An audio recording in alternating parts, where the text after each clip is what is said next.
मुंबईतील पागडी इमारतींमध्ये मराठी माणूस पिढ्यानपिढ्या अडकून पडला। त्या मोडक्या इमारती कोसळल्या आणि त्याबरोबरच कित्येक मराठी घरांची स्वप्न आणि संसार सुद्धा कोसळले। माणसं मेली, पण फक्त मराठी माणूस म्हणून छाती बडवणाऱ्या ठाकरे यांनी इथल्या मराठी माणसासाठी नेमकं काय केलं?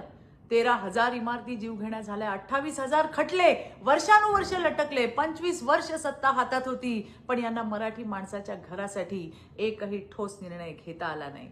पण आज हे चित्र बदलले। राज्यात देवेंद्र फडणवीस यांच्या नेतृत्वाखाली महायुती सरकार आलं आणि पागडी सिस्टीम मध्ये अडकलेल्या मराठी माणसाला दिलासा मिळाला।